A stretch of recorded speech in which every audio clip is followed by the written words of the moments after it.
Kami ini konsumen yang sudah mengeluarkan uang gitu ya. Kami ini pembeli gitu ya, sudah hilang uangnya untuk berinvestasi, tapi malah digugat karena perbuatan melanggar hukum tersebut.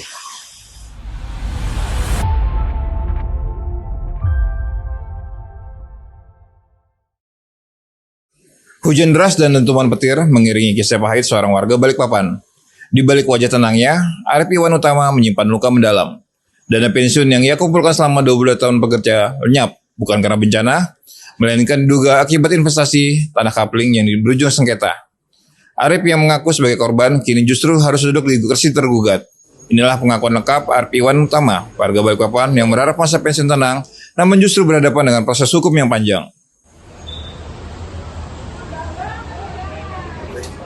Oke, pertama kali saya mengenal kafling Nuansa Lina yang ada di Transat Kilo 8 Kilo 10 itu dari media sosial, khususnya dari Facebook. Dari Facebook itu saya menghubungi marketing. Nah, setelah bisa menghubungi marketing, saya diajak ke lokasi untuk survei.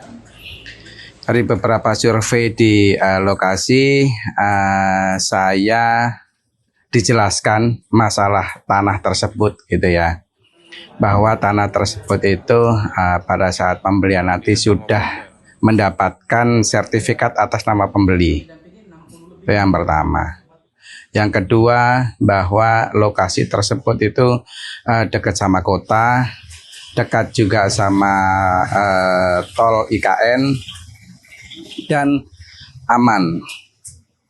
Dari situ saya tertarik untuk membeli tanah kafling di Nuansa Lina. Berawal dari bulan Januari 2023, saya membeli beberapa kafling tanah yang ada di sana sampai terkumpul 15 kafling selama 2023. Total transaksi selama bulan Januari 2023 sampai di bulan kira-kira Agustus 2023 saya mengeluarkan uang sebesar 1.100.000.000 rupiah. Uang tersebut berasal dari dana pensiun saya. Selanjutnya kami dimasukkan ke dalam grup, ada komunitas di sana. Ada grup besar, kami dimasukkan. Di sana ada banyak informasi yang menarik yang perlu ditindaklanjuti. Salah satunya adalah ada beberapa komplain. Di antaranya adalah yang pertama adalah tumpang tindih tanah kafling. Artinya bahwa satu kafling itu bisa dimiliki oleh lebih dari satu orang. Yang kedua, ada patok yang sebelumnya sudah dipatok oleh developer sama pengembang, itu ada yang hilang. Dari situ kami ada beberapa kelompok mengadakan pertemuan dengan owner, dengan pengembang, dengan developer pada tanggal 10 September 2023. Lokasi pertemuan ada di lokasi tanah kafling yang pada saat itu, dan ada beberapa poin yang saya ingat pada saat itu adalah memang yang pertama adalah pertama ketumpang tindih, yang kedua adalah memang adanya patok yang hilang. Nah, dari penjelasan owner bahwa tumpang tindih itu nanti akan dibereskan, artinya akan diselesaikan. Yang kedua, patok pun juga akan dirapikan.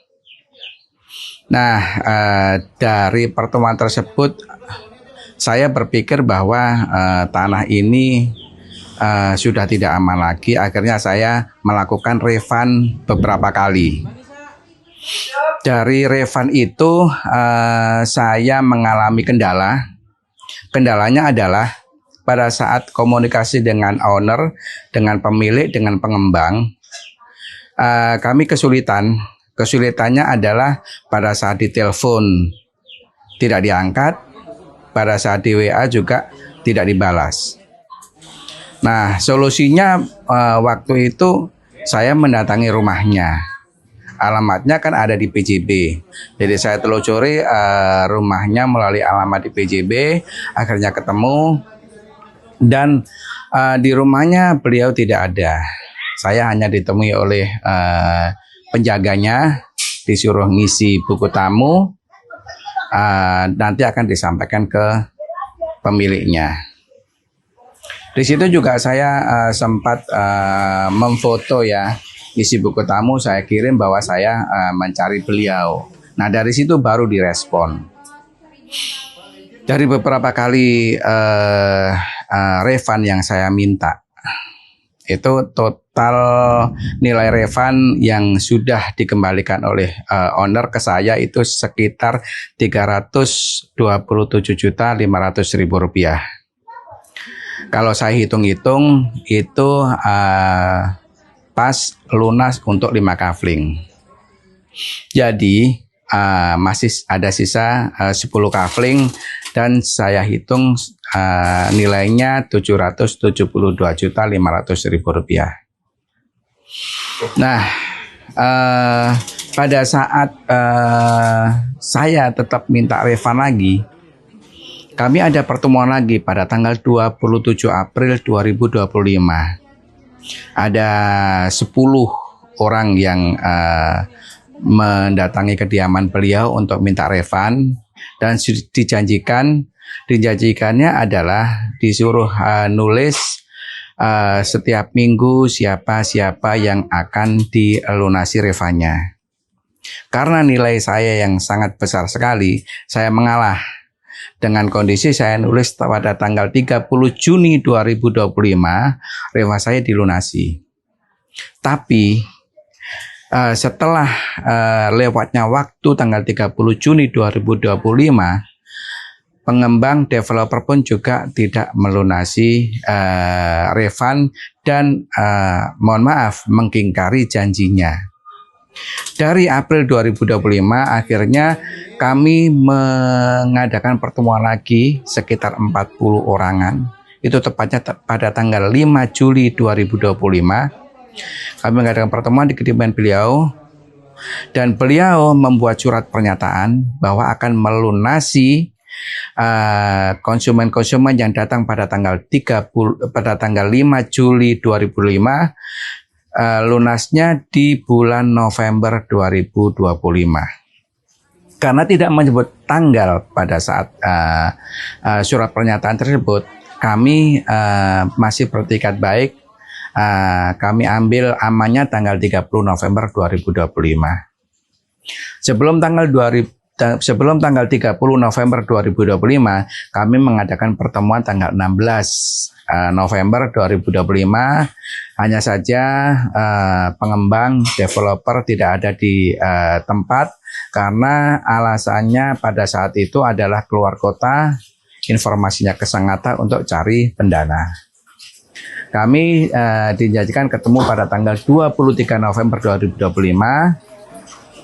Dan salah satu video yang diambil oleh beberapa teman bahwa pemilik kafling berusaha untuk melunasi tepat waktu tanggal 30 November 2025. Nah, pada saat tanggal 30 November 2025 melalui kuasa hukumnya menyampaikan bahwa pemilik developer tidak ada dana dan memberikan 2 opsi. Yang pertama adalah direfund dalam kurun waktu 1 tahun. Yang kedua direlokasi. Karena beberapa kali komunikasi yang kurang baik dengan pemilik, baik itu di WA, di telepon, dan adanya pertemuan tanggal 27 April dan 5 Juli, saya meragukan lagi masalah itikat baiknya yang akan direfund selama 1 tahun tersebut, dan saya mengambil keputusan untuk tetap minta refund lunas. Begitu. Berarti selama dari November itu sampai sekarang berarti belum ada pertemuan lagi Pak ya? Tidak ada pertemuan lagi. Terakhir berarti kan tadi kan janjinya 30 November. 2025 itu ya. Ya, Berarti sampai hingga saat ini sudah berjalan berapa bulan tidak ada pertemuan lagi, tidak ada komunikasi lagi. tidak ada lagi. Sebenarnya masalah komunikasi itu juga mulai tanggal 5 Juli 2025 itu Sudah mulai sudah sangat berkurang sekali. tidak intens sudah mulai. Udah, ya. Nah, kalau boleh tahu katanya kan dana pensiun tadi Pak, itu dana pensiun tuh hasil kerja berapa tahun sih Pak? Saya kerja di perusahaan selama 22 tahun. Jadi itu bisa dibilang hasil kerja 22 tahun tadi, uang pensiunnya kita untuk investasi itu rencananya, dan akhirnya sampai sekarang menjadi ya dugaan penipuan ini Pak ya, fiktif. Betul, betul sekali. Karena semua pensiun itu saya masukkan ke sana semua sebenarnya untuk investasi. Demikian. Terus sekarang Pak, pada saat ini kan tiba-tiba yang dilaporkan kan kemarin sama teman-teman itu sudah melaporkan di Polda Kaltim Siap. kasus ini kan Pak ya. Ya, Dan sekarang malah terduga ini malah sekarang malah melaporkan membuat sidang perdata, Yap. perdata, dan akhirnya malah sekarang Bapak pun menjadi tergugat. Itu gimana Pak ceritanya Pak? jadi begini, apa namanya? Ini dari kuasa hukumnya pemilik developer bahwa menyampaikan bahwa kami ini termasuk melanggar hukum dengan kondisinya adalah memprovokasi. Sedangkan sebenarnya kami sendiri itu tidak pernah memprovokasi itu. Kami ke sana itu dengan itikat baik ya, karena komunikasi juga tidak berjalan dengan baik, makanya kami mendatangi ke rumahnya beliau. Kita juga baik-baik ke sana, kita juga minta dengan sopan gitu ya, dengan ya kami sampai ada minta pendampingan juga pada saat itu ke RT. Itu juga sempat minta pendampingan supaya tidak ada hal-hal yang tidak diinginkan. Tapi gimana Pak sekarang ketika melaporkan malah sekarang jadi tergugat, Bapak sendiri gimana menanggapinya Pak? Kaget kan seperti apa? Ya pertama memang kami sedikit shock gitu ya, karena itu tadi kami ini konsumen yang sudah mengeluarkan uang gitu ya. Kami ini pembeli gitu ya, sudah hilang uangnya untuk berinvestasi, tapi malah digugat karena perbuatan melanggar hukum tersebut, gitu. Tapi dengan persidangan itu gimana Pak? Apakah tetap akan mengikuti persidangan perdata itu, untuk mengikuti itu, dan tapi laporan di Polda tetap berjalan seperti apa Pak? Ya, untuk sidang perdata tidak mempengaruhi laporan pidana di Polda, masih berjalan sampai saat ini. Kita ikuti aturan hukum yang berlaku. Tapi di antara teman-teman sendiri Pak, kan kemarin ada 26 orang, sedangkan jumlah korban yang dilaporkan kemarin kan hampir 131 ya, untuk di Polda. banyak Pak. Ya. Tapi kenapa cuma 26 orang ini aja Pak? Ada informasi nggak sih Pak dari si penggugat ini Pak? Nah itu informasi tidak ada, cuma gitu ya. Apakah dari 26 itu mempunyai silsilah tersendiri, saya kurang tahu. Cuma kalau saya ya, apakah karena memang saya membawa surat yang saya bawa pada tanggal 30 November 2025, karena surat saya mengatakan bahwa kami tidak mau dibayar cicil, kami hanya mau refund cash tunai, karena pembelian saya juga tunai. Itu satu. Yang kedua, kalau tidak dipenuhi permintaan kami akan menuntut secara perdata maupun pidana. Begitu. Jadi sekarang Bapak sendiri gimana Pak menanggapi kan ini tadi mengikuti proses persidangan secara perdata Pak, mengikuti, Yap. dan tapi masih menunggu juga Pak yang hasil dari Polda Kaltim sendiri. Siap. Iya. Tetap kami akan ngikutin aturan dari Polda Kaltim, dan kebetulan saya sudah di BAP. Begitu. Tapi harapan sendiri seperti apa? Apakah refund ini atau seperti apa? Jadi gini, kami tetap berharap ya. Harapannya saya cuma satu, karena memang secara kepemilikan tanah saya sudah nggak mungkin. Karena satu, tanah yang saya beli itu ada yang maaf, istilahnya tumpang tindih. Yang pertama tumpang tindih sama Pak Al Munawir.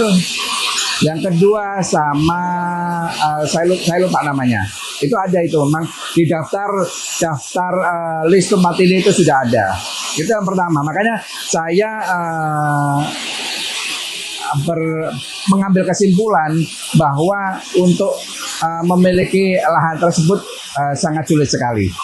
Sehingga saya memutuskan untuk melakukan refund semua kafling, 10 kafling yang saya miliki itu saya refund semua. Terus kemudian pada sidang perdata kemarin Pak, sang penggugat ini datang tuh Pak, gimana Pak? Ya. Nah, informasi yang ada di grup besar bahwa memang penggugat dalam hal ini Bapak Khairul Anam mengalami kecelakaan. Ya, dari sisi saya sah-sah aja karena memang juga ada kuasa hukumnya yang mewakilinya. Dan ini kan akan dilanjutkan pada Rabu ke depan Pak ya. Siap. Nah, di Rabu ke depan nanti apa nih Pak mungkin harapan dari ini dari sidang perdata ini apa harapannya Pak? Ya, kami berharap yang pertama ya pelaksanaan sidang nanti sesuai dengan aturan. Kalau memang ada mediasinya seperti apa, win-win solution kalau memang ada. Kalau memang memberatkan dari sisi kami, kami akan berunding sama tim kami karena kami ada 26 dan yang terwakili oleh kuasa hukum 23 orang. Berarti itu hubungannya ada 3 orang itu Pak, apakah 3 orang tadi itu sudah melengkapi juga atau kemarin gimana Pak? Oke, selama ini kami menjalin komunikasi dan karena memang komunikasinya kurang begitu lancar, akhirnya ketiga orang tersebut kami tinggal karena memang waktunya yang sangat mepet sekali. Jadi untuk sidang kedua nanti tetap 26 atau 23 Pak? Tetap 23 sesuai kuasa hukum yang diserahkan ke pengadilan. Berarti sudah lengkap untuk berkasannya sudah lengkap Pak? Sudah. Kemarin ditunda karena kurang kelengkapan berkas sekarang kan Iya. tidak hadir. Iya, Berarti sidang kedua nanti sudah siap nih Pak ya? sudah siap. Kemudian dari waktu sidang pada terapi apa Pak? Apakah ingin sang penggugat itu hadir atau seperti apa? Ya, kami berharap dari teman-teman juga menyampaikan keinginan untuk hadir sang penggugat supaya ya lebih fair lah gitu ya. Kami juga pengen kami dari sisi kami hadir, beliaunya juga hadir, begitu. Kalau dari Bapak sendiri Pak, selain kerugian material Pak, mungkin ada kerugian yang lain Pak, material seperti apa mungkin Pak? Kalau kerugian imaterial jelas ya. Yang pertama saya mengurus refund ini juga butuh biaya ya untuk transportasi, untuk segala macam. Selama kami minta refund ya, kan ada beberapa kali kami mengunjungi kediaman beliau. Itu juga pasti ada imaterialnya juga. Cuman ya kalau mau dihitung, kami akan berhitung secara rasional aja.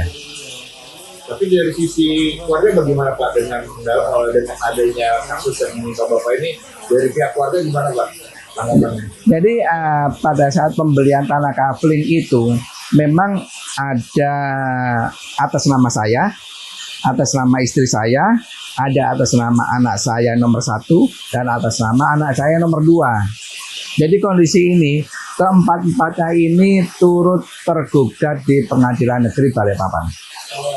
Gitu. Jadi kondisinya ya saya sampaikan ke keluarga bahwa kita digugat sebesar 15 miliar, kita ikuti aturan yang berlaku, kita ikuti proses hukumnya, begitu. Tapi tanggapan dari keluarga bagaimana Pak? Ini kan tahu menjadi korban, malah digugat balik, seperti apa Pak? Iya, ya kondisinya sama. Shock, terbingung-bingung juga begitu ya. Tapi apakah mempengaruhi mungkin kesehatan fisik atau mental seperti itu Pak? Ya alhamdulillah kami secara saya sendiri nggak terganggu dengan kondisi itu. Kami udah siap menghadapinya. Siap untuk semua, siap dengan segala kemungkinan itu, Pak? Siap dengan segala kemungkinan, dengan hasil persidangan pun juga kami sudah siap. Closing terakhir apa nih Pak dari semua kasus yang menimpa Bapak ini Pak? Ya harapannya buat masyarakat Balikpapan pada khususnya dan masyarakat Indonesia pada umumnya hati-hati dalam membeli berinvestasi, apakah itu tanah kafling ataukah yang lainnya. Harap berhati-hati, mohon dicek kelengkapannya dan lain sebagainya. Jangan sampai ada timbul korban-korban yang lain. Harapannya itu cukup saya, keluarga saya dan teman-teman yang ada di lingkungan saya yang merasakan terakhir kalinya aja.